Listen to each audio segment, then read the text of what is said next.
오늘 2부 행사는 자율혁신학과인 스포츠과학부, 보건행정학부, 문예창작학과의 성과 공유 발표와 부서인 교수학습지원센터, 교양교육원의 성과 발표가 진행되겠습니다.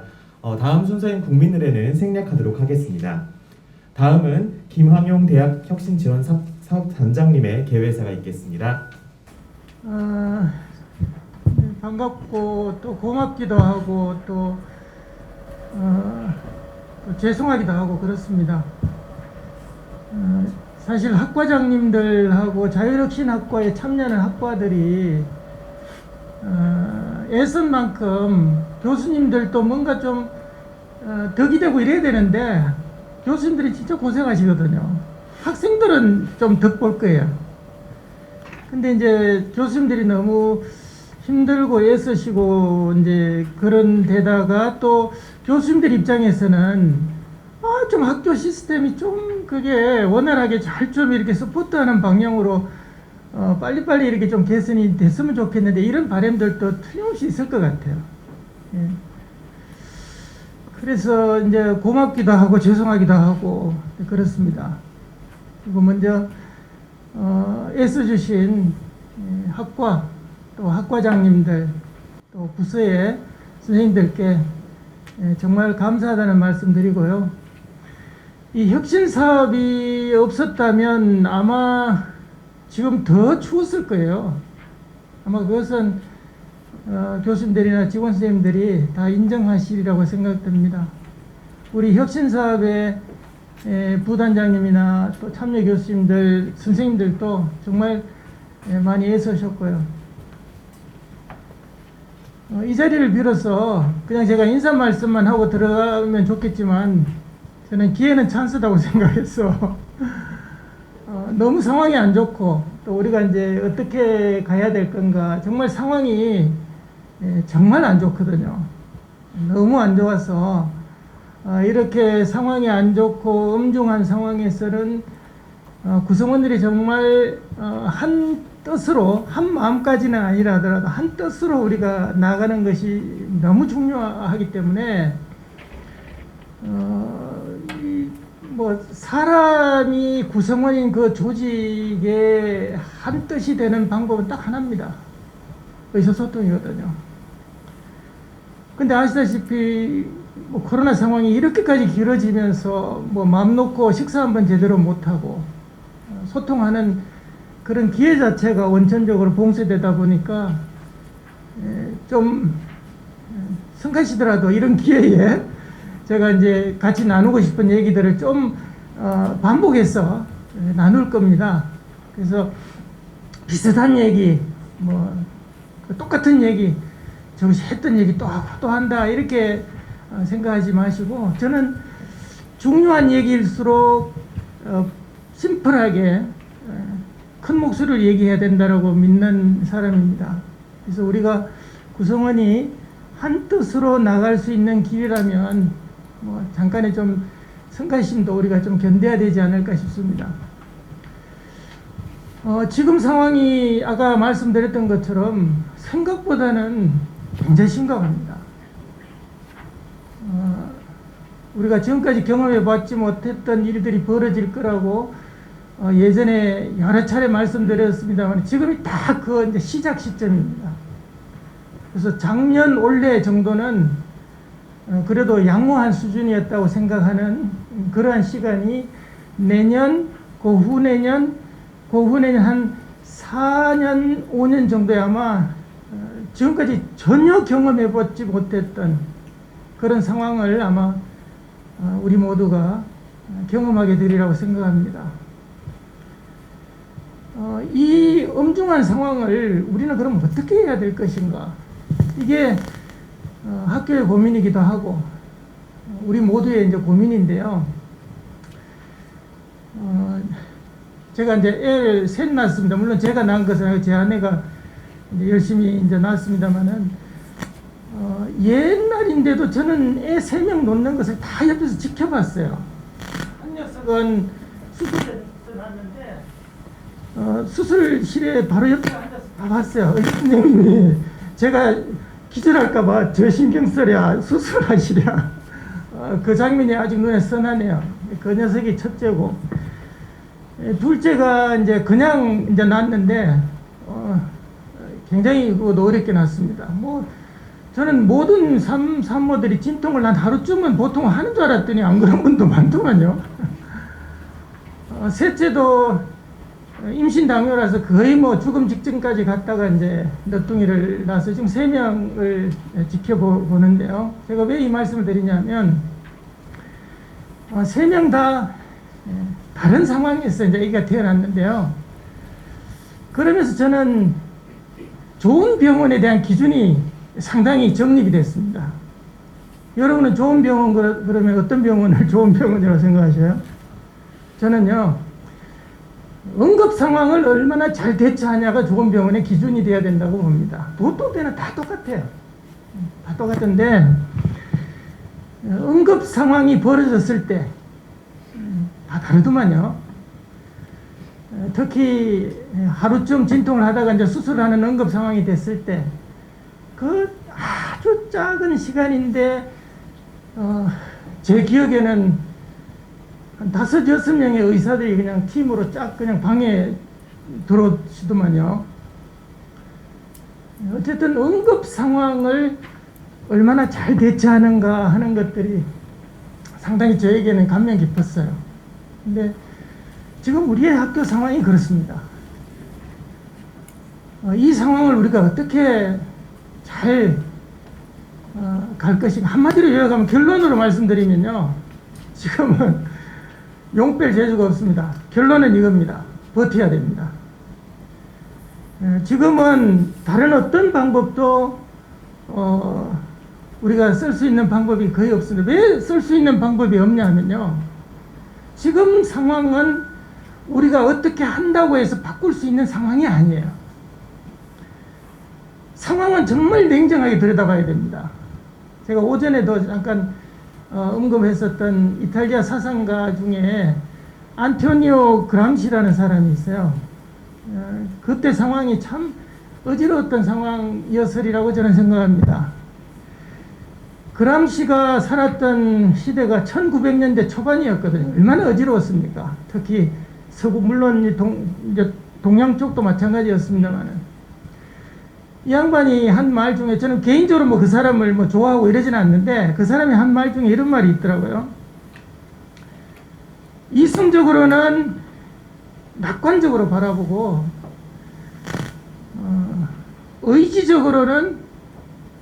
이성적으로는 비관적으로 바라보고, 거꾸로 얘기했네. 이성적으로는 비관적으로 바라보고, 의지적으로는 낙관적으로 바라봐야 된다는 얘기를 했어요. 그 얘기는 뭔가 하면, 현실은 정말 냉정하게 바라봐야 된다는 얘기죠. 현실은 정말 낙관적입니다. 얼마 전에 우리 아마 다 보셨을 사진인데요. 그 투발루라는 그 뭡니까 태평양 섬나라가 물에 잠긴다고 그러더만요. 불과 지난달 11월 달인가 몇 달 전에 그 외교부 장관이 그 바다 물 속에 들어가가지고 연설하는 장면 보셨잖아요. 우리도 아마 이제 그 심정으로 우리가 이 지금 상황을 견뎌나가야 되지 않을까 싶습니다. 투발루 같은 나라는요, 자기 그 투발루 백성들이 아무리 무슨 온실가스를 줄이기 위해서 무슨 뭐 전기 안 쓰고 불 안 떼고 살아도요, 전혀 바꿀 수 없습니다, 상황을. 투발류가 아닌 외적 요인 때문에 수위는 계속 올라갈 거예요. 그리고 결국은 그 나라는 물에 잠길 겁니다. 시간 문제죠. 조금 시기는 늦출는지는 모르지만 시간 문제라고 보거든요. 작년 올해는 거의 그 입학 학령인구, 대학 학령인구의 차이가 거의 없습니다. 근데 작년에 비해서 올해 우리가 힘든 거 정도가 굉장히 더 악화됐잖아요. 작년보다 더 악화됐잖아요. 실제로 애들 줄어든 건 얼마 아닌데. 근데 내년은 올해하고 비교할 수 없거든요. 동해안 대륙붕입니다. 푹 내려갑니다. 그 다음에 조금 이렇게 완만하지만 또 푹 내려갑니다. 그게 끝이 아니고요. 계속 이제 이어집니다, 이것이. 그래서 3만, 4만 정도의 줄어드는 그 숫자가 전국적으로 공평하게 줄어드는 거 아니잖아요. 서울과 수도권은 가득 채우고 거기서 넘쳐나는 물로 밑을 적셔야 되는데 그러다 보니까 일률적으로 줄어드는 것이 아니다 보니까 줄어드는 그 숫자만큼 몇만 정도의 숫자를 이 지방에 있는 작은 대학들이 서로 짓을 뜯어먹기를 하고 있는 거 아닙니까? 여기에서 누가 살아남냐의 문제거든요, 결국은. 투발루라는 나라가 외적 요인 때문에 어쩔 수 없이 가라앉긴 하지만 그래도 그 외교부 장관이 대단한 사람 같아요. 멀리 떨어진 우리까지 그 나라를 걱정하게 이제 만들었잖아요. 그리고 어떻게 해서든지 그 투발루 국민 몇 명은 우리가 좀 바짝하면 우리 국민들 받아줄 것 같아요. 근데 어쨌든 정부가 이렇게 되리라고 몰랐을까요? 알았습니다. 제가 보기에는. 알았지만 제가 길게 뭐 설명 안 해도 아시다시피 정부는 피를 철철 흘리는 현상이 벌어지기까지는 어느 누구도 움직이지 않아요. 정치라는 게 그렇지 않습니까? 그렇다고 해서 지방에 있는 사립대학 다 그냥 망에 자빠지게 놔둘 것이냐? 그것도 아니라고 봐요. 우리가 이 상태로 계속 이어지면요, 광주에는 여러분 알다시피 전남대도 조금 줄어든 축소된 형태의 전남대, 조대 정도 살아남고 나머지는 없어져야 되거든요. 통계적으로 보면 그렇죠. 그게 통계적인 진리 아닙니까? 그게 냉철하게 들여다보면 이게 현실이지만, 그렇지만 우리가 낙관적으로, 우리가 의지적으로 이것을 어떻게 풀어가야 되느냐를 우리가 이제 구멍을 찾아야 되는데요. 제가 판단해서는 정부가 뭔가는 조치를 취하지 안 하면 안 되는 시점들이 지금으로부터 한 2, 3년 후가 아닐까. 그건 손을 안 댈 수가 없습니다. 그러면 우리가 해야 될 일은 뭐냐 하면 최소한 투발루의 외교부 장관 정도의 액션은 해야 됩니다. 그게 뭐냐 하면 우리 나름대로 최대한 살아남으려고 오전에도 제가 그 비유를 잠깐 들었는데요. 6.25 이제 한 3년 우리가 전쟁하고 나서 막바지에 휴전선 끊기 직전에 치열한 전투 벌어지는 그 상황으로 연상하시면 되지 않을까 싶어요. 우리가 한 발짝이라도 땅을 더 차지하고 선이 꺼져야 되거든요. 어디에서 선이 꺼질 것인가가 우리가 올해 내년, 후내년 정도 정부에서 뭔가는 조치를 할 때까지 우리가 최대한 살아남으려고. 객관적인 데이터를 보면 희망이 전혀 없습니다. 지방에 있는 대학들은. 그럼에도 불구하고 우리가 해야 될 것은 끝까지 살아남는 데 일단 초점 맞추고 나가야 된다. 제가 왜 암울한 얘기를 먼저 이렇게 말씀드리냐 하면 혁신 사업이 가지고 있는 가치가 생각보다는 훨씬 큽니다. 저는 우리 학교는 살아남을 거라고 생각합니다. 예전에 여러분과 같이 의견 나눌 때 말씀드린 것처럼 우리 학교는 살아남는데 문제는 뭔가 하면 학교 같지도 않은 학교로 살아남냐, 갈기갈기 찢겨서 학교인지 비즈니스 사업장인지 모를 그런 괴물 같은 존재로 살아남을 거냐, 아니면 그래도 그나마도 학교다운 모습을 갖추고 살아남냐라는 것은 우리 구성원들이 어떻게 결정하냐의 문제라고 저는 생각합니다. 그래서 사실 여러분 알다시피 우리 등록금 재정만으로는 전혀 프로그램에 투입할 수가 없습니다. 제가 오전에 뭐 그것까지 말씀을 못 드리고요, 오후에만 말씀드리는데 지금 재정 상황이 너무 안 좋습니다. 우리 학교 재정 상황이. 고액 연봉자들이 퇴직하고 많이 퇴직하시지만 등록금에 의존해서 수입이 우리가 지탱이 되는데 그 등록금 수입이 줄어드는 것을 감당할 수가 없어요. 그렇기 때문에 인건비나 기본 학교 운영에 관한 거 쏘고 나면 땡입니다. 여기 뭐 총무처 팀장님도 와 계시니까 너무 잘 아시잖아요. 프로그램에 직접적으로 사용할 수 있는, 물론 혁신사업비 40억, 50억 받아와도 인건비에는 전혀 쓸 수 없어요. 오히려 아까 제가 처음에 말씀드린 것처럼 우리 교수님들의 뭐 일감만 늘어나는데요. 근데 결국은 이것은 무엇으로 쓰여지는가 하면 학교의 정체성을 유지하는 거, 학교다운 학교의 모습을 그나마도 유지해서 가는 따뜻한 보일러 역할을 하는 것이 이 혁신사업비다, 이렇게 생각하시고, 살아남는 것에 좀 더 우리가 같이 좀 많이 힘들잖아요. 이게 사실은 프로그램을 하다 보면 이 돈 안 받고 말지. 그래서 아까 이제 학장님하고도 잠깐 시작 전에 이런저런 뭐 의견을 주고받으면서 뭐 쿠폰이라도 이렇게 할 수 있도록 이렇게 됐으면 좋겠다. 또 오전에는 식비 같은 것이 단가가 좀 올라갔으면 좋겠다. 여러 의견들이 있는데 저희도 그러고 싶어요. 근데 이 관료들이나 교육부가 더 이게 사실 바뀌지를 않잖아요. 바뀌질 않잖아요. 그래서 사실은 국고를 쓰는 게 그래서 어렵고 힘든데, 그럼에도 불구하고 이 예산을 좀 우리가 효율적으로 적극적으로 이렇게 좀 해서 새로 시작하는 내년부터도 또 더 열심히 좀 했으면 좋겠다, 이 생각에서 이런저런 말씀을 드렸습니다. 어쨌든 많이 애쓰셨고 내년부터 또 새로 시작하는 사업에도 적극적으로 좀 잘 참여해서 우리 학교가 좀 살아남을 수 있도록, 그리고 살아남 때 학교의 모습을 유지한 채로 더 이렇게 커갈 수 있는, 크게 실질적으로 덩치를 키워가기는 어렵습니다만은 그럴 수 있도록 같이 좀 애썼으면 좋겠습니다.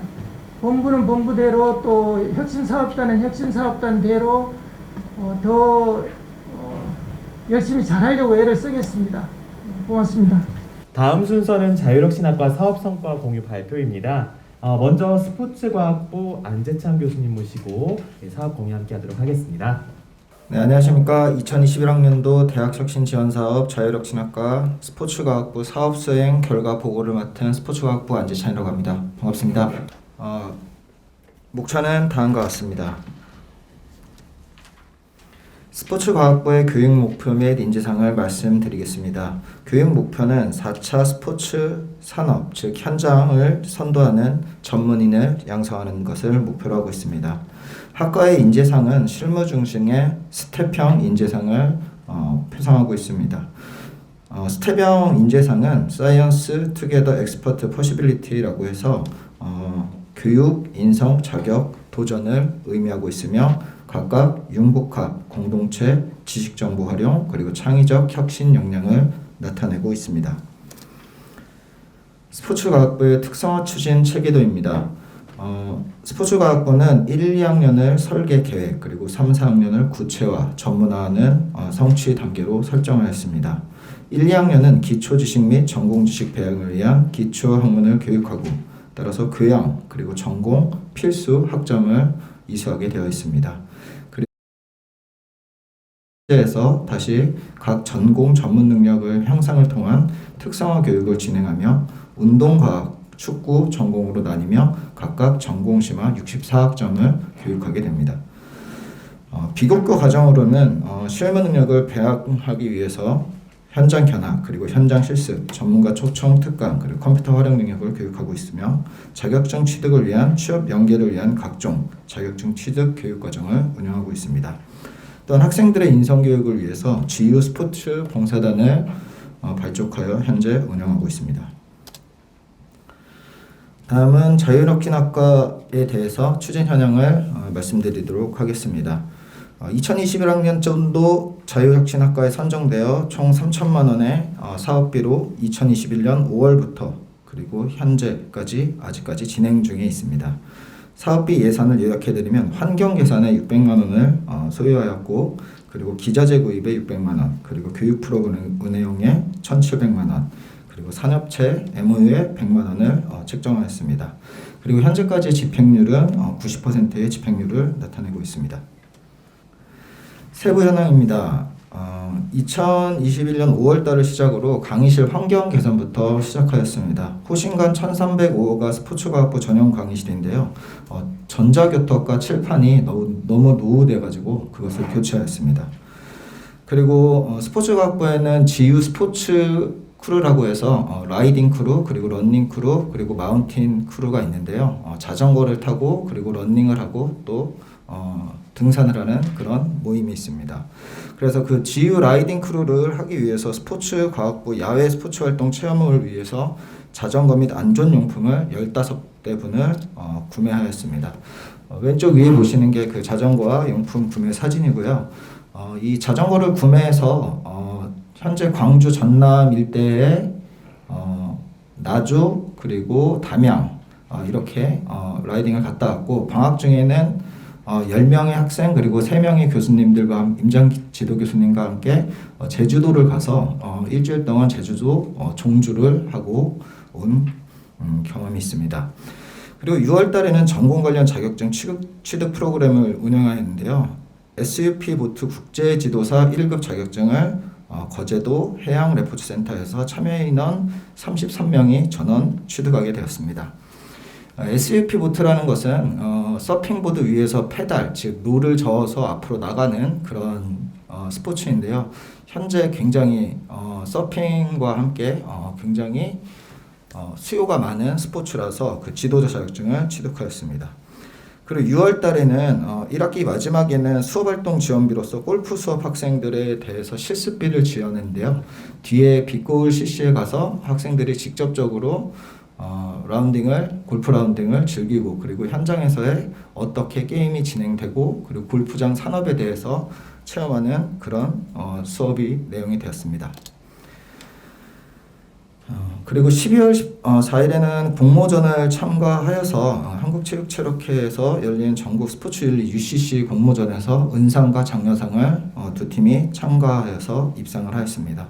그리고 오늘도 공모전에 참가했는데요. 대학 스포츠 협의회라고 하는 곳에서 스포츠 인권표를 공모전을 하는데, 거기서 한 팀이 출전을 해서 현재 최종 6개 결선에 올라가 있어서 오늘 그 결과 보고에 참가하러 2시에 출발을 하였습니다. 그리고 2022년 1월 달에 들어와서는 1인 스포츠 창업 특강을 했는데요. 오전에는 대면 특강을 통해서 했고, 오후에는 비대면 특강으로 학부생 40명이 참여했습니다. 그리고 2022년도 1월 19일 있는 4차 산업 관련해서 스포츠 현장 체험을 갔는데요. 대전 스포츠 몬스터라고 하는 곳인데 AR과 VR 이런 4차 산업과 관련된 그런 스포츠 체험과, 그리고 이제 코로나 때문에 대부분 이제 스포츠 산업이 위축되고 있는데, 이런 실내 스포츠 관련 산업은 또 확장되는 추세에 있어서 그 가상 스포츠랑 그리고 실내 스포츠 체험을 하기 위해서 다녀왔습니다. 그리고 지속적으로 하고 있는 건데요. 지역사회 연계 협력 강화라고 해서 지역 스포츠 관련 업동과 MOU를 체결하고 있습니다. 현재 4개의 업체와 MOU를 체결하였고, 명절이 지나면 2개 업체와 추가로 MOU를 체결할 예정입니다. 이렇게 해서 저희가 지금까지 했던 사업의 프로젝트는 말씀드렸고요. 그 마지막에 다녀온 스포츠 몬스터 영상을 한번 보여드리도록 하겠습니다.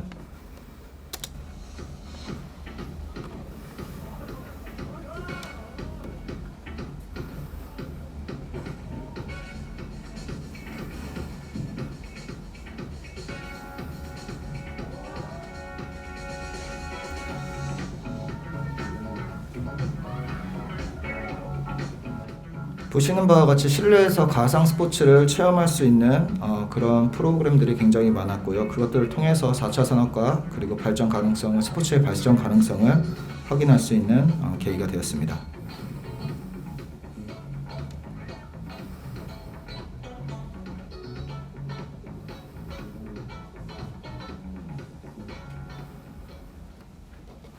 네, 향후 계획입니다. 집행 예정인 계획을 말씀드릴 건데요. 코로나19로 인해서 MOU 대형 비용을 미지출했습니다. 대부분 회의비로 책정되어 있었는데 식사를 하거나 뭐 이런 것들이, 또 다과류도 조금 같이 하기가 그래서 대부분 그냥 MOU만 바로 맺고 해서 지속적으로 계속적으로 회의를 하고 있어서 그거에 대한 부분을 추후에 2월 달에 소진할 계획입니다.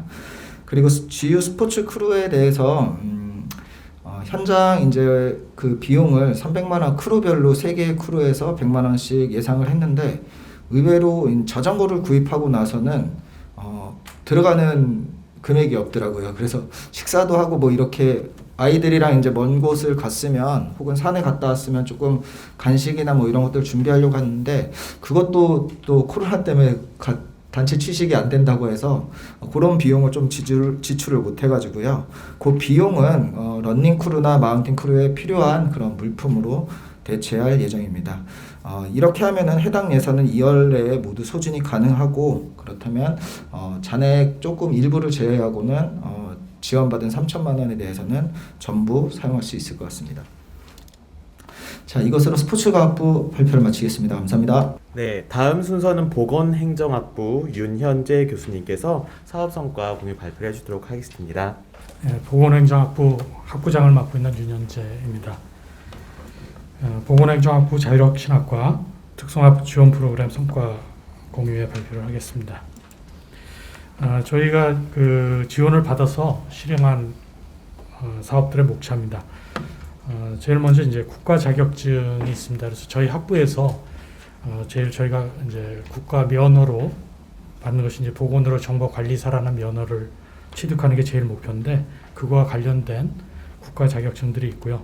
두 번째가 이제 산업체 특강, 그리고 세 번째가 전문 자격증이라고 했는데 이거는 이제 국가 자격증하고 좀 다르게 저희가 저희 이제 보건행정학부도 그 확장성이 사실은 그렇게 넓지 않습니다. 그래서 이건 그 협회에서도 고민하고 있는 문제인데 저희 학생들이 취업하는 분야가 이제 한정이 돼 있다 보니까 의료 정보나 이런 다른 쪽으로 좀 확대하려고 노력을 하고 있습니다. 그래서 이 전문 자격증 취득은 저희가 기존에 하지 않았던 앞으로 향후 또 학생들이 취득하면 좋을 그런 쪽으로 이제 저희가 새로 신설한 그런 자격증들도 포함이 되어 있습니다. 그리고 네 번째는 이제 학습 동아리고요. 다섯 번째 현장 견학, 여섯 번째 MOU 체결, 일곱 번째 봉사활동, 그리고 여덟 번째 이제 환경 개선과 기자재 구입한 거고, 아홉 번째 모의 면접이 순으로 말씀드리겠습니다. 제일 먼저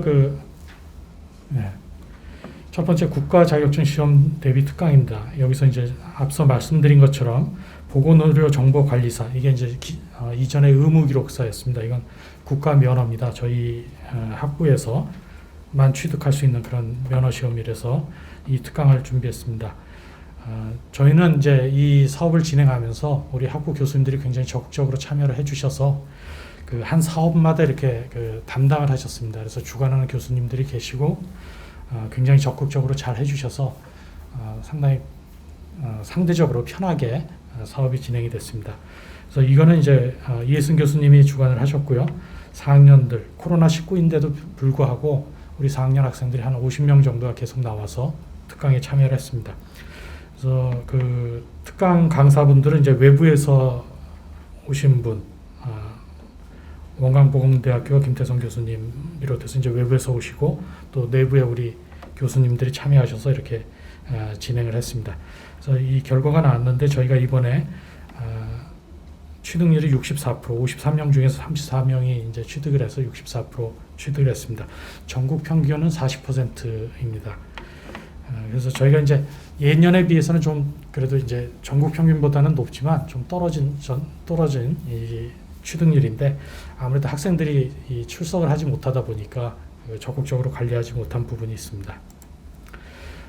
국가 자격증에 또 저희가 이제 취득하는 게 병원 행정사하고 건강보험사 자격증이 있습니다. 그래서 이거는 이제 김한희 교수님이 주관을 하셨고 이것도 47명의 학생이 참여해서 외부 강공원 교수님하고 내부의 이제 교수님들이 같이 참여하셔서 특강을 진행했습니다. 그래서 학생들이 80% 참여해서 80% 응시해서 이거는 비교적 그 취득하기가 쉬운 자격증이라서 저희가 이제 95 병원 행정사는 95%, 건강보험사는 92% 취득을 하였습니다. 두 번째로 이제 산업체 특강입니다. 산업체 특강은 산업 맞춤형 인재 양성을 위한 특강인데 이 주관은 이제 양유정 교수님이 하셨고 3, 4학년을 대상으로 해서 고창 종합병원의 이제 박춘규 본부장님하고 석정 웰파크 병원의 이정원 과장님 모셔서 특강을 들었습니다. 그래서 굉장히 적극적으로 그 정해진 시간보다 훨씬 더 많이 특강을 해주셔서 학생들한테도 상당히 좋은 효과를 가져왔다고 생각하고 있습니다. 그래서 이분들이 보건행정학부 졸업하면 어디로 취업을 할 수 있다, 어느 분야로 갈 수 있다 이런 부분들을 상당히 많이 안내를 해주셨습니다. 그 다음에 이제 전문 자격증에 이제 보험심사평가사 자격증이 있습니다. 그래서 저희가 지금 확장하고 있는 게 이제 손해사정사나 저희가 이제 빅데이터 쪽으로 이제 자격증 분야로 확대하고 있습니다. 그래서 일단 보건심사평가사는 이제 양유정 교수님이 주관해 주셨고 3, 4학년이 여기 특강에 참여했습니다. 그래서 대부분 다 자격증을 취득하였습니다. 그다음 그 경영 빅데이터 분석사인데 이거는 이제 올해 처음 저희 학부에서 시도를 했습니다. 그래서 자격증 취득도 어렵고 굉장히 어렵다고 얘기가 돼서 일단 시도만 학생들한테 이제 안내 겸해서 시도만 하자고 진행을 했는데 저희 박정호 교수님이 주관하셨고 3학년 학생을 대상으로 해서 이제 외부 실무자이신 분들을 모셔다 특강을 했습니다.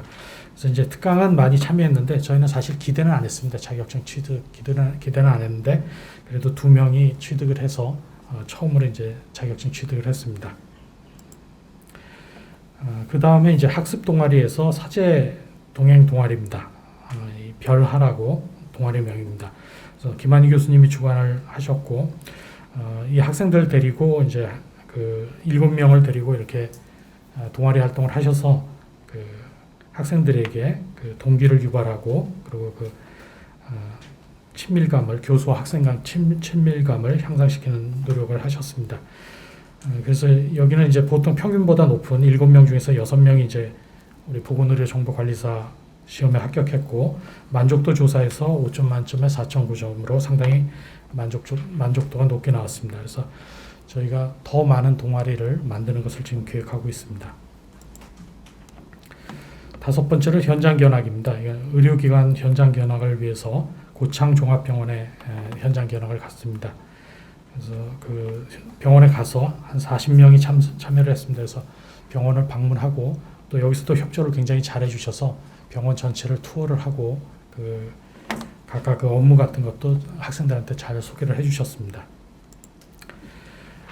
6번째는 산학협력 MOU 체결입니다. MOU 체결은 저희가 4군데하고 MOU를 체결했습니다. 그래서 대전에 있는 대자인병원하고 무한종합병원, 석정 웰파크병원, 파란 손해사정. 이제 저희가 학생들이 손해사정사에 대해서도 관심이 많아서 이제 손해사정법인하고도 MOU를 체결했습니다. 양유정 교수님이 주관해 주셨고요. 이 협약기관에 2명이 취업을 했습니다. 7번째로 봉사활동입니다. 그래서 그 지역 공동체하고 이제 봉사활동하는 건데 고창 웰파크 병원에 가서 봉사활동이 이제 코로나19로 인해서 굉장히 처음에 계획했던 대로 하지를 못하고요. 굉장히 어려웠습니다. 봉사활동 하는 게. 그래서 저희가 그 고창 웰파크 병원 가서 그 체온 발열 체크하고 이런 봉사를 하기로 해서 박종호 교수님이 주관을 하셔서 한 30명 학생이 한 4시간 동안 병원에서 그 방문객 발열 체크하고 접수 안내하는 이런 봉사활동을 했습니다. 8번째는 환경 개선 및 기자재 구입에서 저희가 먼저 이 인성관 401호에 저희가 그 이렇게 그 리셉션 데스크도 만들어 놓고 이렇게 토론식 수업을 할 수 있도록 재작년에 지원을 받아서 저희가 구축을 했습니다. 이 구축한 그 실습실 위에 조명이 좀 부족해서 이 조명을 이제 추가하는 것으로 해서 이렇게 환경 개선을 했습니다. 그래서 저희가 이거는 캡스톤 디자인이나 이런 수업은 여기서 진행을 하고요. 수업이 없는 시간에는 저희가 상시 개방을 해서 학생들이 이제 스터디 카페로 사용할 수 있도록 그렇게 운영을 진행하고 있습니다. 그리고 또 하나는 이제 호신관 1303호가 저희 이제 전용 실습실인데 여기에 그 전자교탁하고 화이트보드를 설치했습니다. 그래서 저희가 이번에 이제 그 협회에서 그 인증원에서 보건의료 정보관리사 인증을 이제 받았습니다. 그때 이제 각 강의실마다 이 컴퓨터나 이런 전자교탁이나 이런 것들이 꼭 필수로 있어야 되는데 이쪽 강의실이 없었는데 이제 지원을 받아서 저희가 이 전자교탁을 여기 설치해서 이번에 아직 확정된 통보는 못 받았는데 저희가 100점 만점으로 통과하는 거로 지금 저희가 지금 가 통보를 받았습니다. 그다음에 모의 면접을 실시했습니다. 모의 면접을 저희가 보건 4학년 대상 19명을 대상으로 외부에서 서울 아산병원의 김선자 부장님, 아주대학병원 백설경 팀장님, 원질학병원 함승우 팀장님, 이 부산대학병원 한규현 차장님 이런 분들을 모셔서 이분들이 보건의료정보관리사 협회 임원분들입니다. 그래서 저희가 임원분들 모셔서 특강도 하고 또 저희가 이번 기회를 통해서 저희 학교 홍보도 하고 저희 학부 홍보도 하고 해서 상당히 이미지를 올리는 그런 시간이 됐습니다. 그래서 그리고 또 학생들도 이분들이 면접 다 해주시고 마지막에 총평해서 학생들이 앞으로 갖춰야 될 자격이나 어떤 부분을 더 보완해야 되는지 다 총평을 해주셔서 학생들한테도 좋은 시간이 되었습니다. 이건 이제 사진입니다. 실제로 실행했던.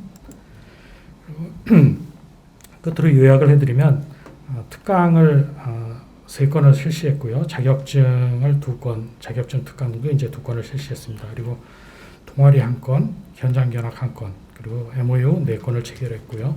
봉사활동과 환경 개선, 그리고 모의 면접 프로그램을 진행하였습니다. 예, 이상입니다. 네, 다음 순서는 문예창작학과 김중일 교수님께서 성과 경을 발표해 주시겠습니다. 안녕하십니까. 문예창작학과의 김중일이라고 합니다. 제가 이 자료 준비할 때까지만 하더라도 이렇게 발표할 줄은 꿈에도 몰랐는데요. 그래서 저희 학과보다 더 잘하고 열심히 하신 학과가 많으실 텐데 제가 좀 발표를 하는 과정에서 좀 중언부언하더라도 좀 이해를 해주시기 바랍니다. 예, 각 학과마다 속해 있는 산업계의 상황이 조금은 다를 것 같습니다. 저희 문예창작학과는 전통적으로 시, 소설, 아동문학 같은 순수문학을 이제 배우기 위해서 개설된 학과인데요. 저희 광주대 문예창작학과는 92년도에 이제 설립이 됐습니다. 예, 사실 저는 2002년도 정도에 신춘문예를 통해서 이제 등단을 했는데요. 이미 그때부터 문학의 위기다라는 말들을 계속해서 들었습니다. 실제로 최근까지도 매해 성인 독서율이 10% 이상씩 떨어진다고 하는 기사가 지금 또 찾아보면 쉽게 읽어보실 수 있으실 텐데요. 그래서 실제로 저희 문예창작학과라는 학과가 이미 오래전부터 위기가 있었고요. 사실은 90년대에 인터넷이 보급되고 대중문화가 이제 폭발적으로 확산된 이후부터 내내 위기였던 것 같습니다. 그래서 실제로 전국의 문예창작학과가 굉장히 많이 한때 2000년도 초반에 생겼다가 거의 절반가량 많이 없어진 걸로 알고 있고, 현재는 서울 수도권에 밀집되어 있고요. 충청권 그 이외의 시도군에 남아있는 문예창작학과가 별로 없습니다. 충청권 또한 2개 학과, 그리고 경상권에 또한 1개 내지 2개 학과인데, 유독 신기하게도 전라권에는 5개 학과가 몰려 있습니다. 전국에 한 30개 학과 정도밖에 없거든요, 문예창작학과가.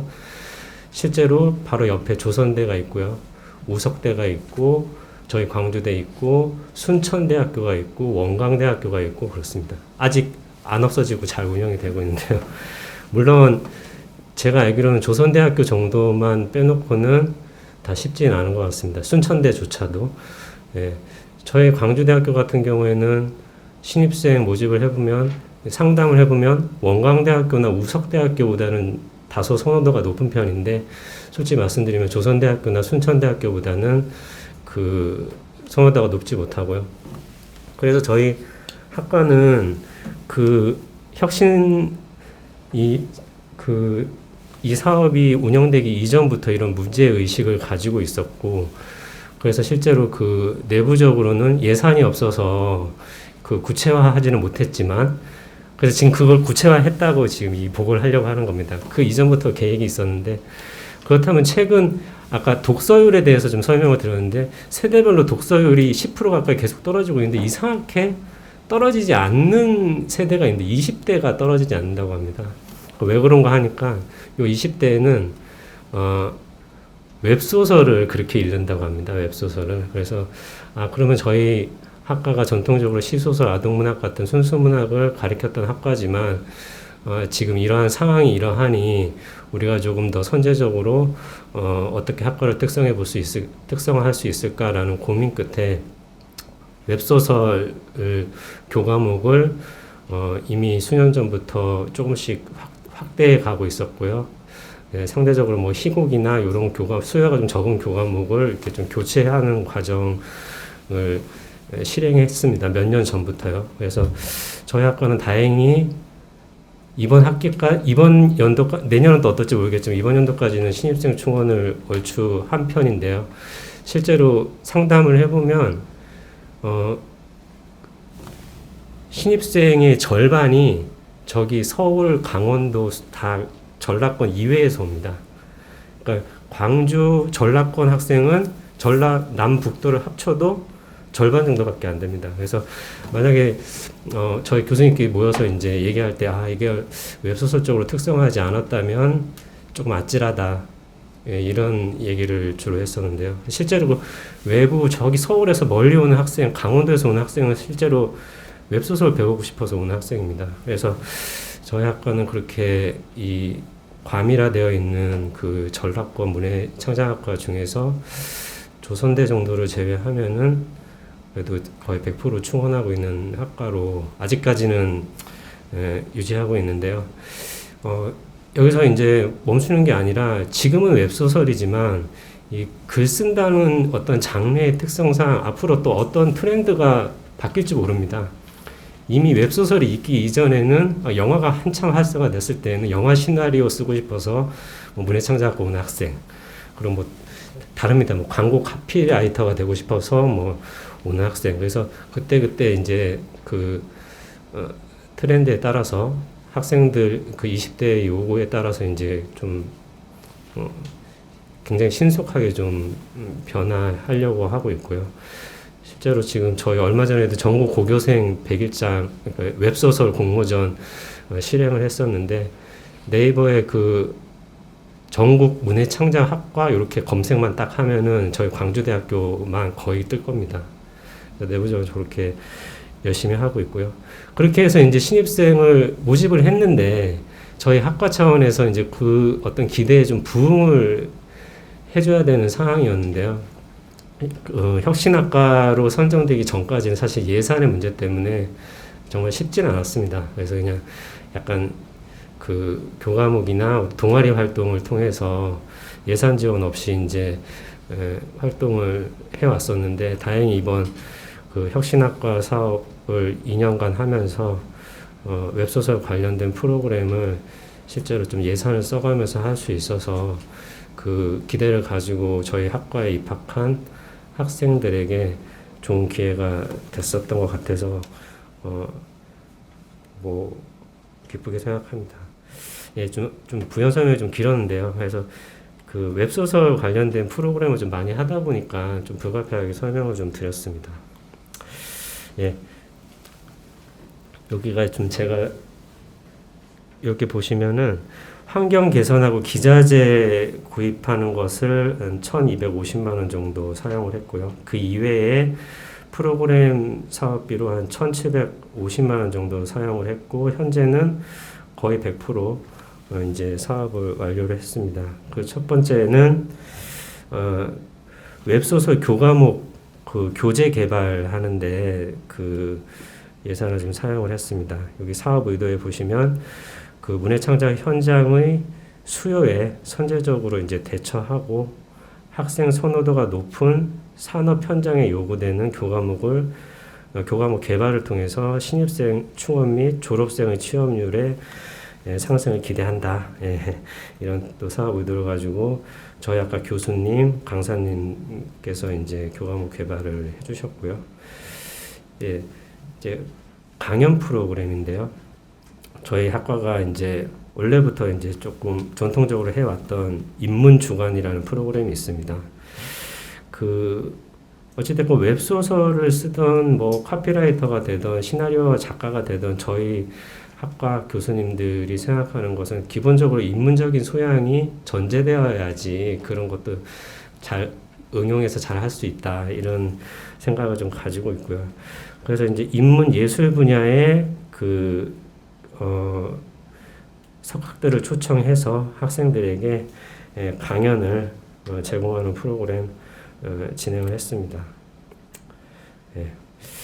그리고 두 번째 강연 프로그램은 제가 또 뭐 저희 학과는 기본적으로 입학할 당시에는 작가가 되고자 하지만 일부 학생 혹은 또 창작을 해 가다가 이제 진로에 맞지 않는다고 생각하는 학생들은 또 취업도 고려를 하는데요. 문해창작학과 졸업생들이 할 수 있는 그 업계, 그러니까 뭐 출판 편집이나 요 관련된 그 전문가들을 초청해서 요건 조금 날짜를 보시면 아시겠지만 올해 했습니다. 1월 달에 이제 했는데요. 저희 프로그램을 쭉 진행하다가 이제 좀 자녀 예산을 이렇게 좀 잘 모아서 이렇게 기획을 해서 진행을 해봤습니다. 출판사 편집자들을 초청해서 실제 출판 편집자가 되면은 업무상 해야 하는 일들을 여기 뭐 마케터가 하는 일, 요 분이 이제 민음사 편집자인데요.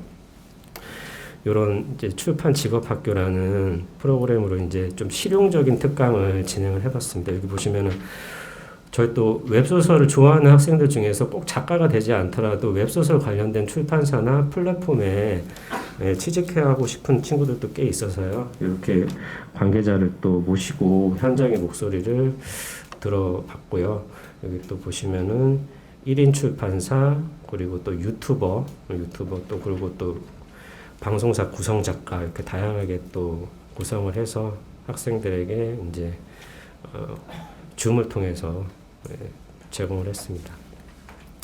또 이제 아까 말씀드린 웹소설 관련 창작 워크숍은 사실상 여기 일시가 나와 있긴 하지만 이 일시는 사실 예산을 본격 이렇게 좀 지출한 일시에 해당하는 거고, 이제 거의 연중 상시로 창작 공방이라는 별도의 소모임을 만들어서 계속해서 이제 저희 강사님이나 또 교수님들을 통해서 멘토링을 하고 있고요. 이렇게 진행을 해봤습니다. 요분이 이제 현재 굉장히 유명한 웹소설 작가입니다.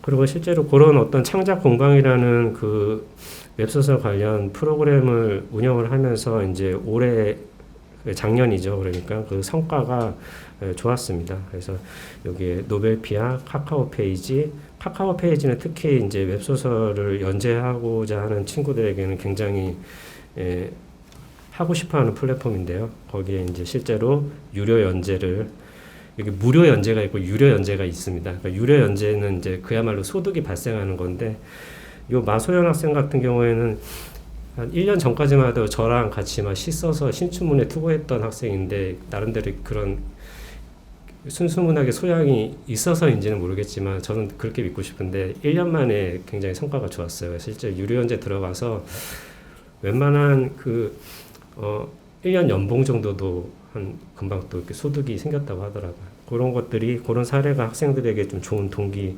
부여가 될 수 있을 것 같고, 이런 관련된 보도자료도 꾸준히 내고 있습니다. 그래서 고등학생들도 이런 거 다 검색하면서 오더라고요. 그래서 입시에 활용을 하고 있고요.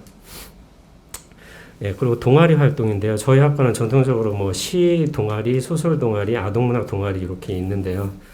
이제 웹소설도 생겼죠. 이렇게 있는데 저희 각 지도 교수님들께서 이제 동아리 품평회를 또 진행하고 모임을 진행했는데, 이번에 학생들과 이제 회의를 통해서 웹진을 창간을 했습니다.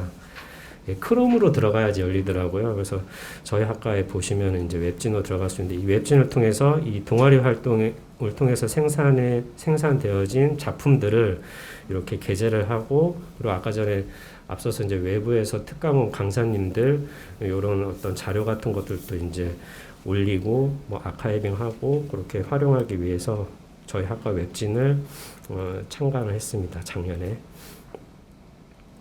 예, 그리고 또 원래는 우리가 문학 답사를 또 가는데요. 이번에 뭐 코로나 상황이 조금 좋지 않아서 우리 그 교내 100일장 문해 창작상이라고 이렇게 해서 시, 소설, 아동, 문학, 웹소설 이렇게 해가지고 학생들 그 작품을 공모 받아서 시상을 하고 상품도 주고 이런 행사를 진행을 해봤습니다.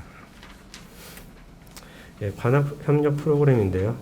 예, 저희 그 문화예술위원회와 해남시 사이의 MOU 체결을 통해서 그 해남시 소재의 문학 관련 그 시설을 100년제 문학의 집이라고 하죠. 여기서 답사도 하고 그리고 또 여기 또 예술위원회에서 작가분들 초청해 주셔가지고 특강도 듣고 그런 시간을 하루 가졌습니다. 저희 학과는 여기에 소요된 예산은 이제 버스 대절도 돈 없다고 해가지고 저희가 돈이 사실 있었는데 그래서 예술위원회에서 부담을 하고 저희는 학생들 간식비 정도만 지출을 하면서 행사를 했습니다. 그리고 요 특강자들의 특강을 또 학생들은 또 들었고요. 그리고 저희 학과는 기본적으로 작가 지망생들이 많아서 근데 모두가 또 작가가 되지는 못합니다. 졸업할 때까지. 그래서 그리고 취업률 이런 부분에서 늘 애를 먹고 있는 학과이기 때문에 저희가 이제 원래 졸업생들의 작품을 모아서 그냥 종이책으로 문집을 제작했는데요. 기념으로 이번에 마침 이제 이번에 혁신학과가 되면서 예산이 좀 확보가 되면서 졸업생들 개인 창작물을 전자책 형태로 발간을 해주는 사업을 했습니다. 그래서 개인 IP 하나 정도는 가지고 졸업할 수 있도록 했고요. 그리고 뭐 이력서에도 또 한 줄 쓸 수 있고 그렇게 좀 제작을 했고 또 이게 1인 창작자로 향후에는 또 취업률에도 조금 보탬이 될 것 같아서 희망자에 한해서 이렇게 제작을 했습니다. 16명의 학생들의 전자책을 제작하고 실제로 판매가 될 수 있도록 그 ISBN 따서 발간을 했습니다. 네, 그리고 저희 뭐 현대문학 걷는 사람 문학들이라는 출판사를 통해서 MOU 체결을 했고 그리고 또 콘텐츠 전문 기업이죠. 키다리 스튜디오라는 제법 그 규모 있는 업체와 그 MOU를 체결을 했고 실제 우리 광주대학교 전국 고교생 웹소설 공모전 시상금을 이 키다리 스튜디오에서 지원을 해줬습니다. 네. 그리고 뭐 이거는 저희 그 강의실이 좀 기자재가 많이 좀 노후화돼서 조금 환경 개선을 하는데 예산을 사용하였습니다. 네, 이상입니다. 네, 다음 순서는 부서 사업 성과 공유 발표입니다. 먼저 교수학습지원센터의 김영 선생님께서 나오셔서 발표 진행해 주시겠습니다. 안녕하십니까. 교육혁신연구원 교수학습지원센터 김영숙입니다. 2021학년도 대학혁신사업단에서 지원받은 교수학습지원센터 프로그램 운영 성과를 발표하도록 하겠습니다.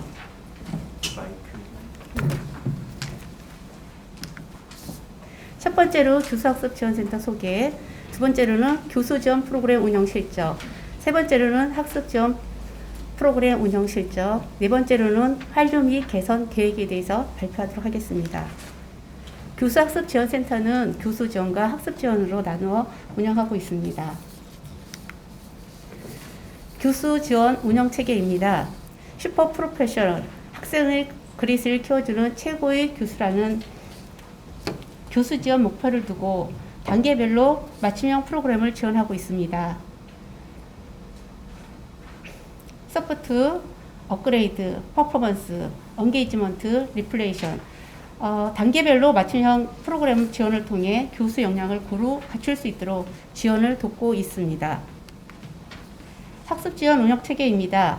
학습지원 운영은 그릿으로 성공하는 학생이라는 학습지원의 목표를 두고 3대의 핵심 역량을 고루 갖출 수 있도록 대상 맞춤형 학습지원 프로그램을 지원하고 있습니다. 다음은 교수학습지원센터 운영 시스템입니다. 이렇게 보시는 바와 같이 모형에 따라서 설계, 실행, 점검, 한류의 그 4가지 시스템을 기반으로 프로그램을 운영하고 있습니다. 2021학년도 대학 혁신사업단으로부터 지원받은 교수학습지원센터 예산에 대하여 말씀드리겠습니다.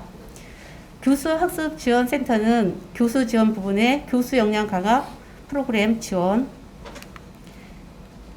교수학습 프로그램 고도화, 학습 역량 강화 프로그램 지원으로 운영을 하고 있습니다. 교수 지원의 교수 역량 프로그램 지원으로서 명품 교수법 연구법, 그 다음에 학습자 중심 교육과정 개발 및 운영, 학습자 중심 교육과정 수업 컨설팅, 학습자 중심 교육과정 교수법 특강 및 성과 공유회, 미래교육 교수 역량 집중 워크숍, 대학 연계 교수법 특강, 지역 대학 간 업무 협약 및 교수법 워크숍으로 진행하였습니다. 교수학습 프로그램 고도화는 교수학습 지원 프로그램 개발 연구하고 그 다음에 티칭 가이드북 및 학습 플래너를 제작하였습니다.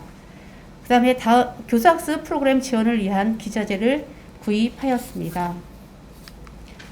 마지막으로 학습 역량 강화 프로그램 지원으로 지유 명강의 에세이 공모전과 마중물 프로젝트, 학습 공동체 운영 및 성과 공유, 학습법 특강 및 워크숍, 학습 고위험군을 위한 집중 학습 컨설팅으로 지유립을 운영하였습니다. 이렇게 저희들이 프로그램을 운영하면서 90%의 성과 집행을 하였습니다. 네, 교수학습 역량 프로그램은 교수 지원 부분에 있어서 4,550만 원 예산을 지원받아서 운영을 했고요. 학습 지원 부분은 1억 2,550만 원을 지원을 받아서 총 1억 7,100만 원을 지원받았습니다. 그 중에 저희들이 집행한 금액은 1억 5,300만 원 정도를 집행하여 90%를 달성하였습니다. 보시다시피 저희들이 프로그램을 굉장히 많이 프로그램만 운영하는데 이렇게 많이 사용하면서 학습 지원 부분 같은 경우는 정말로 선생님들이 쉼 없이 운영을 하고 있습니다. 교수 지원 프로그램 운영 현황 및 성과에 대해서 말씀드리겠습니다. 명품 교수법 연구법 특강인데요. 명품 교수법 같은 경우는 대면, 비대면 교수 방법 및 교수 역량 강화에 대한 워크숍을 진행을 해드렸고요. 그 다음에 학습자 중심 교육과정 교수법 워크숍 성과 공유회, 미래교육 교수 역량 집중 워크숍, 미래교육 교수 역량 집중 워크숍은 구글 인증 전문 교육을 통해서 교수님들께서 비대면 수업에 지원이 가능한 교수 방법을 지원해드렸습니다. 그 다음에 학생평가 관련해서는요, 지금 이 워크숍은 3주기 대학 기관 인증평가 대비를 위해서 모니터링하고 있는 프로그램 실적으로 사용하고자 운영하는 집중 워크숍이 있습니다. 그래서 오늘 제가 2시에 프로그램을 열어놓고 왔습니다. 나머지는 저희들이 2월 8일에 또 학습평가 관련해가지고 운영을 할 것입니다. 대학 연계 교수법 특강입니다. 지역 연계 간 네트워킹 활성화를 위한 교수법 특강은 저희들 광주대학교, 동신대, 호남대 이렇게 2020년도에 업무 협약을 맺었습니다. 요번에 저희들이 2021년도에는 광주대학교가 주관이 되어서 각 대학의 수업 운영 사례에 대해서 공유 학습하는 시간을 마련하였습니다. 특히 업무 체결 대학 외에 광주, 전남 CTL 협의회 공문을 발송하여서 성과를 확산하는 그런 시간을 가졌습니다. 여기에서 교수님들께서 보시면 조금 이제 안타까운 게 광주대 교수님들께서는 전체 45명이 참여를 하셨습니다. 제가 이렇게 운영을 하면서 정말 이렇게 동신대나 호남대는 정말로 많이 참여해 주셔가지고 뭐랄까 이렇게 힘을 굉장히 북돋아 주셨는데 저희가 주관하는 대학교에서는 참여가 좀 미비해서 조금 제가 홍보 부분에서 어떻게 운영을 해야 될까 고민하는 그런 기회가 됐었습니다. 비대면 교수법 프로그램은 이것은 이러닝 콘텐츠를 이러닝 지원센터에서 구입을 했습니다. 구입을 해서 저희들이 교수학습 지원센터에서 이 캠퍼스에 탑재하여서 운영을 하고 있는 부분입니다. 그래서 이 부분은 참여 인원들이 굉장히 많이 업적 관리도 될 겸, 그 다음에 언제 어디서나 들을 수 있는 시간 제한이 없는 교수법이어서 교수님께서 참 많이 참여를 해주시고요. 또 여기에 그래도 강사님들께서 참여를 많이 해 주셔가지고 그 교수 역량에 많은 도움이 된다고 생각을 하고 있습니다. 지역 대학 간 업무 협약은 요번에 그 광주대학교와 목포과학대학교 교수 지역 지원 센터하고 함께 해서 업무 협약을 맺었습니다. 요번 관련해가지고는 각 대학에서 센터장님들께서 교수법 특강을 지원해 주기로 했었는데요. 여기에서는 그 팀장님께서 지금 1월 27일 날 교수법 워크숍을 진행해 주신다고 하셨습니다. 여기에서 다 넘어가고요. 티칭 가이드북에 대해서는 잠깐 안내해 드리겠습니다. 티칭 가이드북은 교수님들께서 많이 받아보신 분들도 계시고 받아보지 않으신 분들 계실 거예요. 받아보지 않으신 분이시라면 학과장님들께 제가 지속하여 문자 발송을 하였지만 학과장님들께서 배부해 가시질 않으셔가지고 아마도 전달이 안 되어서 저한테 들리는 소문에 왜 저희는 안 주냐고 그런 말씀을 하시는데 학과장님들께는 충분히 저희들이 전달을 해드렸습니다. 그래서 만약에 저희들 티칭 가이드북을 받지 않으신 교수님께서 계신다면 그 학과장님께 말씀드리셔서 배부해 가시도록 하시면 되겠습니다. 저희 교수학습 지원 운영 사진입니다. 다음으로 학습 지원 프로그램 운영 현황 및 성과에 대해서 말씀드리겠습니다. 학습법 특강입니다. 학습법 특강은 저희들 그 요구조사를 반영해서 거의 학습법 프로그램을 지원해 드리고 있습니다. 여기에는 굉장히 많은 학생들이 호신 챌린지인지 아니면 학생들이 정말 그 요구하는 사항이어서인지는 모르지만은 굉장히 많이 하루 이틀 만에 전체 마감이 되는 프로그램입니다. 학습법 집중 워크숍은 지금 현장 실무 능력 강화를 위한 디자인 싱킹, 이런 워크숍들은 집중적으로 하기 때문에 저희들이 대면으로 거의 실시를 했습니다. 근데 아무래도 코로나로 인해서 많은 학생들이 좋은 기회에도 불구하고 많이 참여 못 해주셔서 조금 안타까운 면이 있었습니다. 여기에서 특히 더 이렇게 관심을 가지신다면 생활관 학생과 이번에 야간대 학생을 위한 MLST 학습 전략 워크숍을 진행했었습니다. 근데 여기에 처음으로 저희들이 생활관 학생하고 그 다음에 야간대 학생들을 위해서 워크숍을 진행했었는데 그도 참 참여를 잘 해주셔서 야간에도 운영을 했었는데 참여를 잘 해주셔서 성과를 아주 성공리에 잘 끝냈습니다.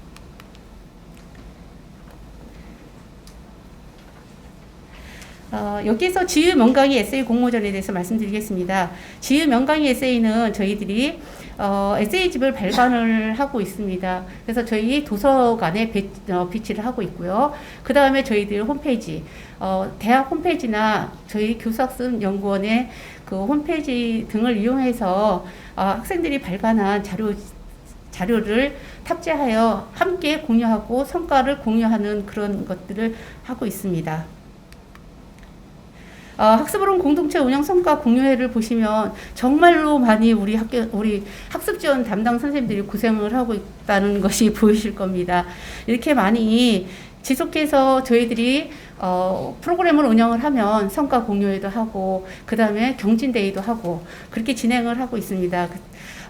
여기에서 제가 하나 좀 말씀드리고 싶은 것은 메타버스 플랫폼을 활용한 학습으론 공동체입니다.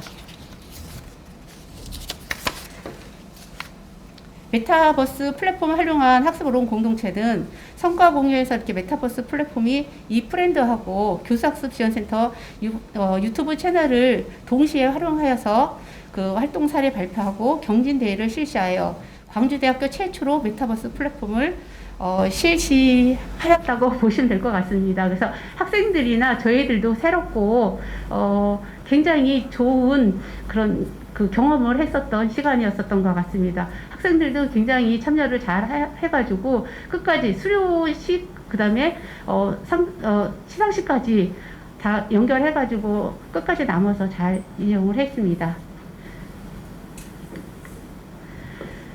학습 고위험군을 위한 집중 학습 컨설팅 지율입니다. 이 부분은 정말 학습 지원 담당하는 선생님께서 발표를 해주셨으면은 정말 너무너무 고생을 많이 하면서 너무너무 큰 덩어리에 어떻게 보면 프로그램이라고 볼 수 있는데요. 이 부분을 잘 설명해 주실 텐데 제가 조금 부족하지만은 말씀드리도록 하겠습니다. 지유립 학습, 집중 학습 컨설팅은 MLST를 처음으로 이렇게 신입생 대상이나 해가지고 저희들이 검사를 하고 있습니다. 그래서 검사 결과는 각 학과별로 발송해서 학과 특성에 맞춰서 학습 상담도 이렇게 지원해 드립니다. 학습 코치를, 이 학생들을 학습 상담을 해주기 위해서 학습 코치들을 양성을 했었습니다. 그래서 학습 코치들이 1대1로 학습 코칭을 컨설팅을 해드리고, 그 다음에 학과로 찾아가는 MLST 해석 특강, 그 다음에 학습 전략 수준을 진단하여 맞춤형 컨설팅을 지원하여 다양하게 지원을 했습니다. 정말 이거 너무 많이, 이거에 대해서 거의 프로그램을 한 학기 동안 다 하는 건데 제가 너무 짧게 소개해드리는 것 같아서 조금 안타깝습니다.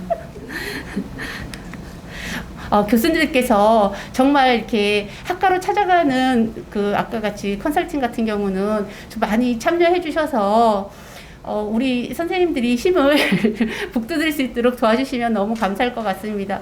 앞으로도 또 신입생을 위해서 이 진단검사를 할 겁니다. 그러면 아마도 이런 내용이 문서화면에 올라가면 적극적으로 참여해 주셔서 네, 학생들도 굉장히 많은 도움이 되고 저희들도 지원을 해주면서 많이 힘이 될 것 같습니다. 저희 이렇게 실시한 운영 사진입니다. 다음은 한류 및 개선 계획입니다. 저희 교수 지원 프로그램의 활용 내용인데요. 대면, 비대면 교수 방법 및 교수 역량 강화에 대한 교수법을 다양하게 배분 지원이 필요하고요. 대학 교육과정 연계 프로그램 강화, 교수 참여 방법의 다각화가 필요합니다. 학술 중심 교육과정 개발 및 운영 프로그램을 단계별로 운영할 필요가 있고요. 그 다음에 저희가 티칭 가이드북을 조금 늦게 배부를 해서 교수님들께서 기말고사까지 기말고사까지 보시고 학교에 계실 때 저희들이 배부를 해드렸으면 훨씬 더 가이드북을 사용하는 시기가 좋았을 텐데 그렇지 못한 점이 안타까워서 12월로 다음에는 저희들이 배부할 수 있도록 노력을 하려 하고요. 그 다음에 저희들이 400부만 저희들 티칭 가이드북을 제작을 했습니다. 그래서 조금 교수님들한테는 거의 돌아가게 되시지만은 외래 강사님들한테는 이 굉장히 좋은 티칭 가이드의 팁이 들어가 있는데 전달을 못하는 것 같아서 2022년도에는 더 확대하여서 외래 강사님들까지도 포함해가지고 지원하고자 합니다. 학습 지원 프로그램의 활류 및 개선 계획입니다. 이쪽은 정말 많은데요. 지유립 실질적인 개인 맞춤형 지원을 위해 학습 코치 양성 및 지속적인 역량 워크숍 운영이 필요하고요. 두 번째는 집중 학습 컨설팅 참여 동료를 위한 교내 교수님들의 아까 말씀드렸던 적극적인 협조가 필요합니다. 학습 지원 프로그램 성과 공유의 전체 재학생 대상으로 확대 실시가 필요하고요. 그 다음에 신입생의 학습 역량 강화를 위해서 전수조사 차원으로 MLST 학습 전략 검사를 의무화해서 예방적 프로그램, 학과로 찾아가는 MLST 검사 결과 해석 특강, 학습 컨설팅들의 운영이 필요합니다. 학습 지원 전략, 학습 플래너에 대해서 조금 제가 더 말씀을 드리겠습니다. 재학생들의 학습 역량 강화 및 학습 지원 프로그램의 성과 확산을 위해서 학습 전략 플래너를 제작을 했습니다. 아마도 여기서 교수님들께서 티칭 가이드북을 받으신 분들은 저희들 학습 전략 플래너도 같이 받으셨을 겁니다. 이번에 성과 확산을 위해서 처음으로 저희들이 같이 교수님들께 제공해 드렸습니다. 그래서 제작한 학습 플래너들은 개학 전에 학과 사무실로 비치하여서 학생들에게 배포할 수 있도록 할 예정이고요. 그 다음에 학습 전략 성공 꿀팁이라는 리플렛들을 저희들이 리플렛도 만들고 그 다음에 학습 전략 자료집을 3종을 제작을 하고 있습니다. 그래서 이것들은 교내 홈페이지에다가 게시도 하고요. 그 다음에 도서관과 학생회관, 그 다음에 호신관, 셀프 스터디실에서 배치하여서 학생들이 여럿이서 다 보고 그 다음에 교수학습 지원센터를 이용할 수 있도록 홍보 역할을 하고자 합니다. 이상으로 발표 마치도록 하겠습니다. 감사합니다. 다음 순서는 교양교육원의 이정숙 교수님 모시고 성과 공유 발표 시작하도록 하겠습니다. 안녕하십니까. 소개받은 교양교육원의 연구교수 이정숙입니다. 준비한 발표의 순서는 보시는 것과 같은데요. 간단히 말씀드리면 교양교육의 목표부터 먼저는 말씀드리는 게 좋을 것 같습니다. 본교 광주대의 교육의 목표를 토대로 교양교육의 목표는 창의 융합, 핵심 역량을 함양한 사회 맞춤형 인재 양성을 교육의 목표로 두고 있습니다. 이를 위해서 핵심 역량과 교양 특성화 역량이 교양교육 과정에 설정이 되어 있고 이 두 역량과 그리고 기초학습 역량을 강화할 수 있는 교양교육 과정을 한 1년 동안 운영을 하였습니다. 그래서 교양교육 과정의 운영은 PDCA라는 운영 시스템을 기본으로 해서 교육 과정이 진행이 되었는데요. 특히나 혁신 지원 사업을 통해서 교양교육에 다채롭고 또 학생들에게 다양한 프로그램과 성과 관리를 할 수 있었다라는 점에서 무엇보다 의미가 큰 지원 사업에 의미가 있다라고 볼 수 있습니다.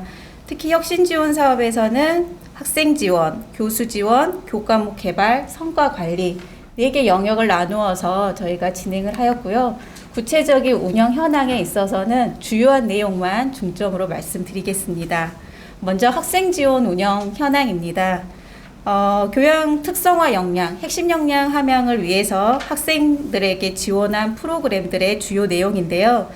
문화예술 향유 및 창작 학생활동 지원을 지속적으로 하고 있고 2020년도에 코로나19를 통해서 조금 주춤했던 지역사회 연계 학생체험활동을 2021년도에는 37개 학과 49회 1000여 명 이상의 학생들이 참여할 수 있도록 독려하고 또 교양교육원에서 자체적으로 진로를 탐색할 수 있는 지역사회 연계 원데이 클래스를 10회 이상 운영을 하였습니다.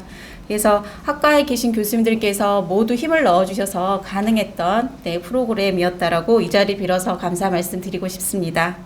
이어서 핵심 역량 집중 향상을 위한 프로그램으로 재학생 대상의 특강과 그리고 전공별 AI 진로 탐색 교과목 개발을 새롭게 2021년도에 진행을 했었는데요. 이와 연계한 비교과 프로그램으로 AI 모델 기획 공모전을 진행을 했고 학생들의 공모전에 참여한 학생들에게 54명이 시상과 함께 참여하게 되었습니다. 그리고 이걸 결과 공유회를 통해서 각각의 전공에서 생각하고 있는 모델의 AI와 접목한 모델의 사례들을 의미 있게 공유할 수 있는 자리가 마련이 되었습니다. 이어서 기초학습 역량을 매 학기 진단을 하고 있는데 1학기의 진단 결과를 조금 더 역량을 끌어올릴 수 있는 방안의 환류 조치로 온라인 콘텐츠를 개발해서 2학기 운영한 사례가 있습니다. 다음은 교수 지원 부분입니다. 교수 지원에 있어서는 교수법 워크숍을 5회 진행을 하였고 특히 핵심 역량 중에 재학생들의 핵심 역량이 낮은 소통 능력과 또 창의성을 올리고 싶어하는 재학생들의 요구를 통해서 창의적 문제 해결 교수법을 진행한 바 있습니다. 또 핵심 역량 기반의 교양 교과의 교수법을 개발하고 이걸 교양 교과의 운영 사례를 공유하였고 자가진단 모니터링을 통해서 교양 교과의 영역별 성과 관리를 진행하였습니다. 더불어서 특성화 역량을 함양할 수 있는 문화예술 기반의 교양 교과 운영 실습실 구축이 한 1개실이 진행이 되었고 이 실습실을 통해서 수업 운영, 공연과 연극을 할 수 있는 비교과 프로그램 운영, 성과 발표회 등을 진행하였습니다. 다음은 성과 관리의 운영 현황인데요. 가장 중요하면서도 매 학기 진행되고 있는 재학생들의 핵심 역량, 교양 특성화 역량, 기초학습 역량을 교육혁신연구원과 연계해서 지속적으로 성과 관리를 하고 있고 또 창작 교양교과의 성과 발표를 비대면이지만 유튜브와 또 메타버스를 활용해서 현장 3가지의 채널을 두고 성과 발표회를 유연하게 진행을 하였습니다. 그리고 특성화 과목들의 수업 관찰과 재학생들의 심층 면담을 매 학기 진행을 하고 있고 오늘 그 성과 평가 회의를 운영 교수님들과 환류 계획을 또 수립하는 성과 평가 회의를 진행을 하여서 매 학기 창작 과목들의 수업 질 관리를 진행을 하고 있습니다. 또 21학년도에 진행된 것 중에 인증제도 운영이 있습니다. 20년도에 교양교과 인증제도 연구가 진행이 되었고 그 연구를 토대로 실제 교양교과의 교과목에 인증을 하는 인증제도를 시범적으로 운영을 시작하였습니다. 기초인증부터 공모를 진행을 하였는데요. 현재 12과목의 교과목들을 공모에 응해 주셨고 현재 심사 중에 있습니다.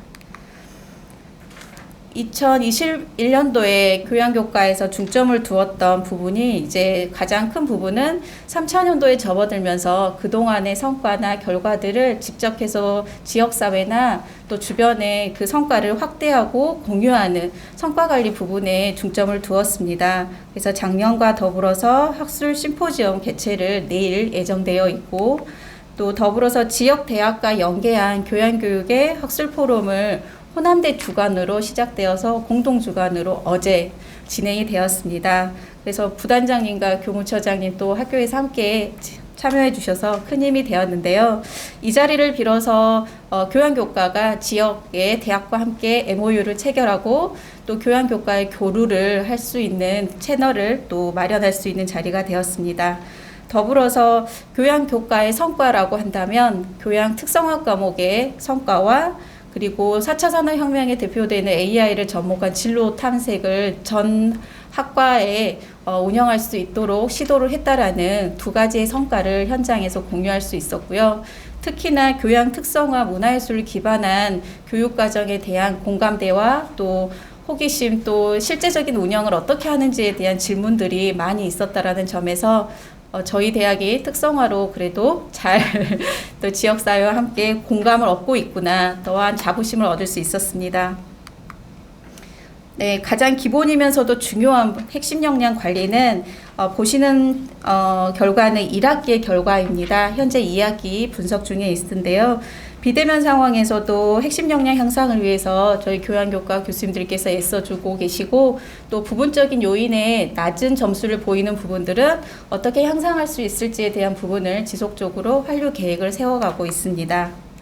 네, 특성화 역량의 사전사후 결과도 유의미한 결과들이 보여지고 1학기에 그 결과를 토대로 또 2학기에 개선 계획들을 세워가고 있고 또 2학기의 분석 결과도 살펴보니 특히 새롭게 개발된 통합문화예술 창작 과목에 있어서도 유의미한 성장의 향상도를 볼 수 있어서 비대면 상황에서도 수업에 애쓰시는 교수님들의 노력을 살펴볼 수 있었고 지속적으로 이러한 역량들이 학생들에게 향상될 수 있도록 교양교과 운영에 힘써야 된다라는 점을 살펴볼 수 있었습니다.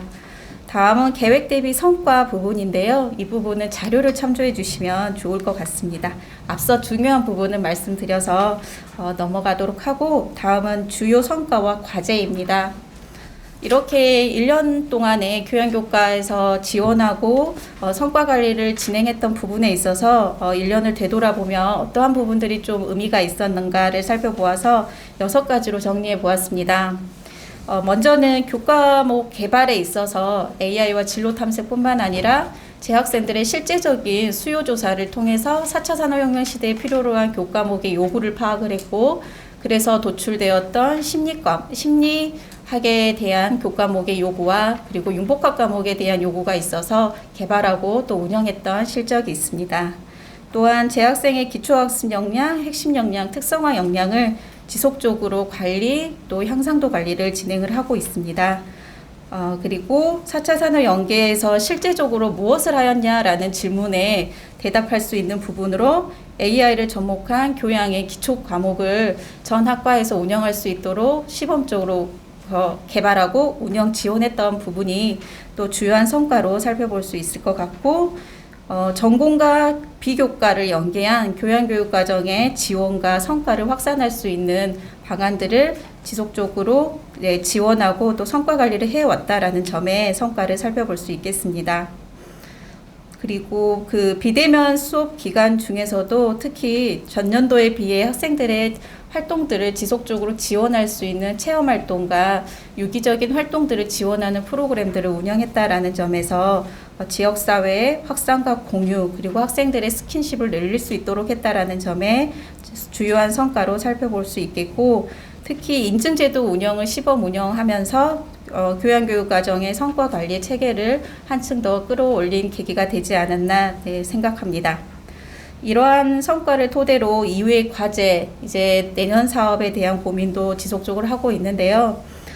가장 중요한 역시나 재학생들의 역량 향상 관리를 어떻게 할 것인가에 대한 고민이 지속적으로 요구되고, 이를 향상하기 위해서 전공과 피교과 연계한 교육과정의 체계를 조금 더 교육혁신연구원과 그리고 교무처와 함께 교육과정에 대한 고민을 지속적으로 할 예정입니다. 더불어서 기초인증뿐만 아니라 심화인증까지도 나아갈 수 있는 인증제도의 운영 계획을 좀 더 구체화할 계획이고요. 현재 교양교육과정의 수요조사가 진행이 되었고, 교수님뿐만 아니라 지역사회 분들 그리고 재학생들의 요구를 파악할 수 있었습니다. 그 요구 결과를 토대로 다음 연도 2022학년도의 교양교육과정의 운영 계획을 수립할 예정입니다. 더불어서 작년에 자체평가의 결과들과 함께 잘 담아서 올해의 계획들을 세워가도록 하겠습니다. 네, 이상으로 발표를 마치겠습니다. 네, 감사합니다. 네, 여러 학과와 부서의 다양한 성과를 함께 공유하는 좋은 시간이었습니다. 다음은 성과 공유에 대한 보건복지대학 장미영 학장님의 총평이 있겠습니다. 네, 안녕하세요. 긴 시간 중요한 발표를 들으시냐고 애쓰셨죠? 저는 보건복지대학장 장미영입니다. 네. 총평일 건 없고 우선 여기에 선정되시기 위해서 사실은 똑같은 이 자리에서 심사가 진행되었던 때를 좀 떠올려 봤습니다. 모든 학과가 다양한 프로그램을 가지고 꼭 이 기본 역량 진단에 지원을 받겠다고 오셨었고 정말 다 중요했습니다. 근데 이 자리는 그 중에 정말 우수하게 선정된 학과들이 또 1년 동안 이 역량을 높이시기 위해서 어떤 역할들을 하셨는지 하는 프로그램을 공유함으로써 내년도를 또 계획하실 수 있는 기회가 되었을 겁니다. 보시면서 학과별로 또는 부서별로 이런 부분들은 조금 더 우리가 활용할 수 있겠구나. 또 그때 이런 요구도를 또 함께 할 수 있었으면 좋았을 텐데 라는 거여서 이런 프로그램들이 사실은 성과 공유에도 필요하지만 선정되고 난 후에 우리 구성원들이 좀 아는 것들도 필요하겠다. 최소한 부서별로는 좀 그런 것들이 있다면 학과에서도 부서에 또 협조도 하고 요청도 하고 이렇게 가면 좋겠다 하는 거고요. 또 하나는 이제 기획장님, 단장님으로 계시면서 있으시니까 이런 우수한 성과에 대한 객관적 평가 지표를 가지고 그것들이 좀 지속될 수 있도록 이제 3년이 지났기 때문에 4년 차에는 좀 이런 것들이 우리 대학의 모델링이 될 수 있도록 좀 이런 객관적인 평가의 지표들도 함께 좀 공유될 수 있으면 좋겠다 하는 생각이 듭니다. 사실은 뭐 특별한 방법 없고 저도 또 학과장을 하면서 이 자리에 서서 발표를 할 때 여러 가지 정말 절박하고 아까 문예창작학과 교수님 말씀하셨는데요. 여러 가지 사실 이 사업이 학과별로 또는 부서별로 도움이 되고 있는 게 사실입니다. 근데 이제 비대면이 계속되는 상황에서 학생들의 만족도나 학생들의 역량이 높여지지 않는다면 이 사업의 의미도 없을 것이고 또 노력하신 교수님들의 수고도 없을 거라는 생각이 듭니다. 그래서 이제는 장기화되고 있는 이 코로나19의 변화, 또 비대면이 뭐 부분적이든 전적이든 갈 수밖에 없는 상황에서 이 비대면을 활용한 학생들의 역량을 높이는 것들이 굉장히 중요하고 어쨌든 저희 대학이 목표로 하고 있는 지유의 핵심 역량들이 이 사업에서 좀 더 완성되고 높여질 수 있으면 좋겠다 하는 게 바람이고요. 그렇게 1년 동안 애써 오시고 또 우수한 성과를 오늘 발표해 주신 학과들, 또 우수한 성과를 가지고 계시지만 책자로만 말씀하시고 또 이 자리에 발표를 못하신 모든 학과들의 이런 내용들과 부서의 내용들이 우리 전 구성에게 공유되고 또 격려될 수 있으면 좋겠고, 그러면서 한 가지 아까 명강의 에세이 뭐 탑재도 하시는데 사실은 우리가 특별히 관심을 가지지 않으면 들여다보지 않는 부분입니다. 그래서 저희 여러 건물마다 영상들이 나오고 있는데 거기에 그 명강의 에세이에 하나씩을 좀 떠주셔서 교수님들도 격려 받으시고 또 학생들도 아 이런 강의가 있구나 하는 것들을 자연스럽게 알 수 있는 그런 게 됐으면 좋겠다 하는 생각도 앉아있으면서 해봤습니다. 그러면서 명강의 에세이 나오도록 노력도 해야지 하는 다짐도 하게 되는데요. 아무튼 너무 애쓰셨고 또 저희 이 단장님이야 여기 기본영양진단의 사업 속에 운영하시는 모든 분들이 사실 노력이 없으면 학과에서 이렇게 진행하기가 쉽지 않다는 걸 너무 잘 알거든요. 그래서 이 성과 공유회까지 오시기까지 노력하신 우리 단장님을 비롯한 모든 분들께 감사를 드리면서 내년에는 더 훌륭한 성과 공유회를 기대하도록 하겠습니다. 네, 감사합니다. 네, 오늘 준비된 모든 행사 식수는 마무리가 되었습니다. 2022학년도에도 대학의 혁신을 위해서 대학혁신지원사업단이 최선의 노력을 다하도록 약속드리겠습니다. 수고하셨습니다. 감사합니다.